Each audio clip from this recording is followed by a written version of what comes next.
You're with Julian on the Brown Nose and Robodebt in the Australian news media.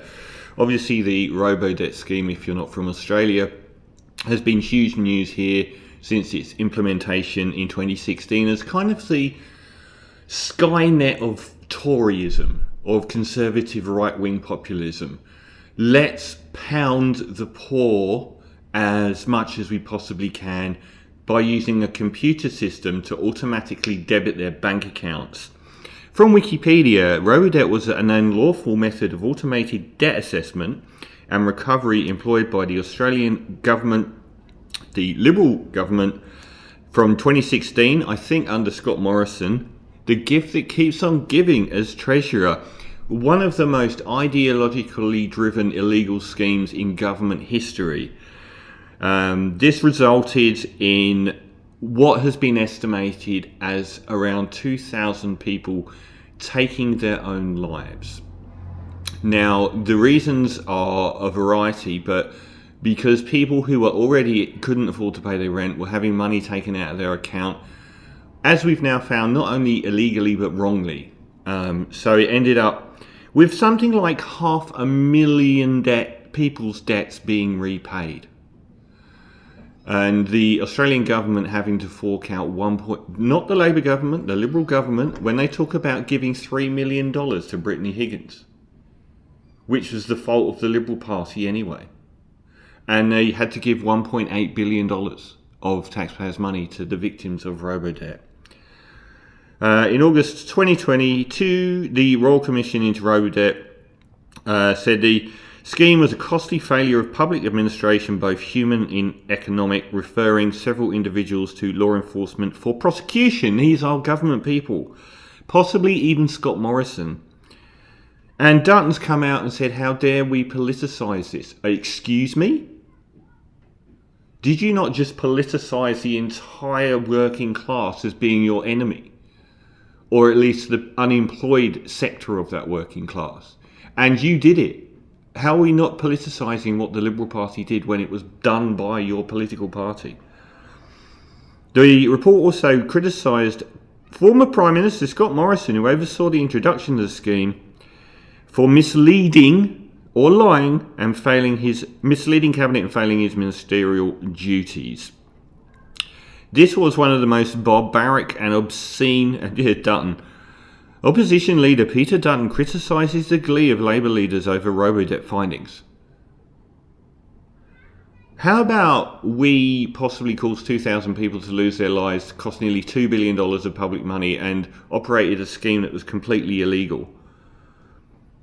A scheme that was crude and cruel, and recommendations of referrals, including sealed chapter of a 1,000-page report, and haven't announced who's going to be prosecuted. But we all know how awful it was and how it was this ideological scheme from the Liberal Party. But we really need to focus on how our right-wing populist media in this country is, again, one of the worst in the developed world. So one of the ministers involved, Stuart Roberts, stepped up at a press conference in Sydney, 19th of November 2019, with a clear idea of what he did want to say. He was announcing what he called a refinement to Robodebt.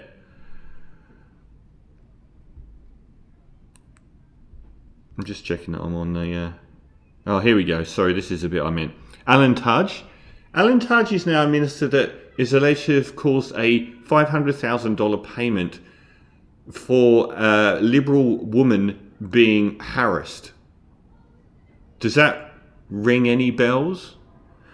Alan Tudge needed to promote what became known as Robodebt.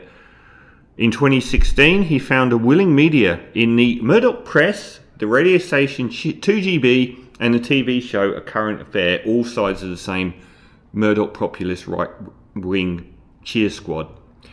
Welfare debt squads hunts for $4 billion, the Australian newspaper dutifully reported at the time.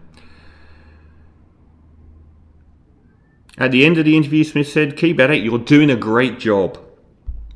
The next day, Tudge went on A Current Affair to talk up the new system. "We will find you, we will track you down, and you will have to repay those debts or you may end up in prison." Now, people were getting debts that were just draining their bank accounts that were automatically taking the money, which has now been repaid. But unfortunately for some of them, already at breaking point, and I went through a period of over a year on the unemployment benefit where I watched what little money I had disappearing as I was getting about 40 or 50% of what my rent was. And that's before doing anything else in government handouts. Imagine having what you had taken from you incorrectly and illegally with no recourse at the time to do anything about it. Lots of people took their own lives. The Royal Commission into Robodebt paints a grim picture of a minister keen to use friendly media to counter reporting on the scheme, particularly a particularly mean-spirited strategy to silence victims that was labelled an abuse of power. In 2017, victims of Robodebt began speaking to the media about the debt notices and the debt they were receiving and the devastating impact it was having on their lives. Tudge's then media advisor Rachel Miller developed a media strategy to introduce a counter-narrative in more friendly media that was focused on cracking down welfare cheats. The entirety of the mainstream television, radio and news media in this country is a facilitating arm of the Liberal Party and of populist right-wing governance. The strategy included finding case studies of legitimate debts detected by the Robodebt system and placing stories about convicted welfare fraudsters. A media in the Department of Human Services noticed in an email in 2017 that News Corp isn't interested in the line being run by left-leaning media. What left-leaning media? But is keen on the alternative view and we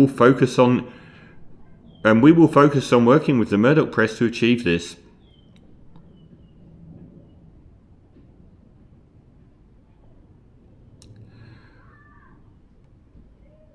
This is like just horrific stuff. Anyway, the point of this article was our media is always up to their neck in facilitating you've seen the treatment of Brittany Higgins ever since that blew up, the demonisation of her. Every single time anything happens, the right-wing cabal in this country, the old boys club media, are the facilitating arm in painting a picture for this right-wing politicians. Whether it's the big business cabal, whether it's the right-wing media and the old boys club, or whether it's the Liberal Party itself, they're the worst of us, and they're up to their necks in Robodebt. But when these royal commissions come out and say that everything was so bad, the media reports it, but they don't sort of say, yeah, but we were part of this. We helped do this. Had we been fair in 2016 and called out an illegal, abusive scheme, this might not have happened. The taxpayer may not have fronted a $1.8 billion bill. We may not have had a royal commission, and up to 2,000 people wouldn't have taken their own lives because they were so desperate. Our media sucks.